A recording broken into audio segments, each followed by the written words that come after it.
ఒక్కసారి కొమ్మూరి గోల్డ్ కి కాల్ చేయండి. తాకట్లో ఉన్న మీ బంగారాన్ని విడిపించి మార్కెట్ ప్రైస్ కి వాళ్ళు కొనుక్కుని మిగతా డబ్బులు మీకు ఇచ్చేస్తారు. దేవుడు వరం ఇచ్చిన పూజారి కరుణించలేదన్న సామెత ఆ టెంపుల్కు పర్ఫెక్ట్గా సరిపోతుందా? తెలంగాణ కేబినెట్ నిర్ణయం తీసుకున్నా కూడా ఏడాదిగా అడుగు ముందుకు పడపోవడానికి కారణం ఏంటి?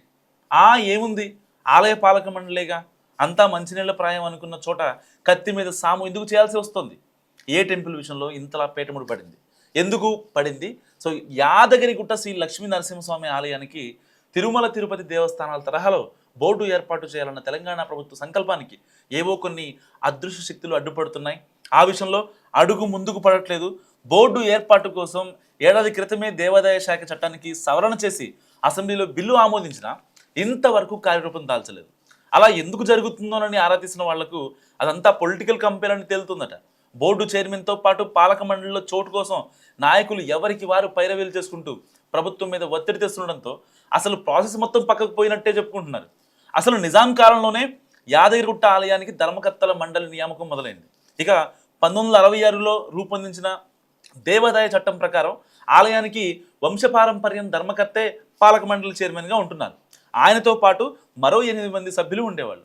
చివరిసారిగా 2008లో ఏర్పడిన యాదగిరిగుట్ట ఆలయ ధర్మకర్తల మండలి 2010 వరకు కొనసాగింది. ఇక అప్పటి నుంచి అంటే 16 ఏళ్లుగా మండలి లేకుండానే ఆలయ నిర్వహణ జరుగుతోంది. బీఆర్ఎస్ హయాంలో 1250 కోట్ల రూపాయలతో ఆలయ పునర్నిర్మాణం జరిగింది. కాంగ్రెస్ అధికారంలోకి వచ్చాక కూడా ఆ డెవలప్మెంట్ యాక్టివిటీని కొనసాగిస్తూ నరసింహుడి భక్తులకు మరింత మెరుగైన సేవలు అందించాలని నిర్ణయించారు. అందులో భాగంగానే టీటీడీ తరహాలో టెంపుల్ బోర్డు ఏర్పాటు చేయాలని ప్రభుత్వం కూడా నిర్ణయించింది. ఇందుకోసం దేవాదాయ ధర్మాదాయ చట్టాన్ని సవరించి 18 మందితో పాలక మండలి ఏర్పాటు చేయాలని నిర్ణయించింది. అందులో 9 మందిని ప్రభుత్వం నామినేట్ చేస్తుంది. వీళ్లతో పాటు వంశపారంపర్య ధర్మకర్త, వివిధ విభాగాలకు చెందిన ముఖ్య అధికారులు కూడా పాలక మండలిలో ఉంటారు. అలాగే బోర్డులో ఇతర రాష్ట్రాలకు చెందిన వారికి కూడా చోటు కల్పిస్తే యాదగిరిగుట్ట శ్రీ లక్ష్మీ నరసింహస్వామి ఆలయానికి జాతీయ స్థాయిలో మరింత గుర్తింపు, ప్రాముఖ్యత పెరుగుతాయన్నది ప్రభుత్వ ఆలోచన.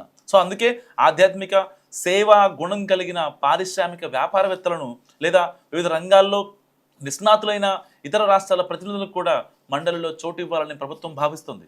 ఈ నిర్ణయం జరిగి అసెంబ్లీ ఆమోదించి ఏడాది గడుస్తున్నా ఇంతవరకు ఒక్క అడుగు కూడా ముందుకు పడలేదు. ఇందుకు కారణం ఉమ్మడి నల్గొండ జిల్లా కీలక నేతలు, సీనియర్ నేతల ఒత్తిళ్లు, రాష్ట్ర స్థాయి జోక్యమేనని చెప్పుకుంటున్నారు.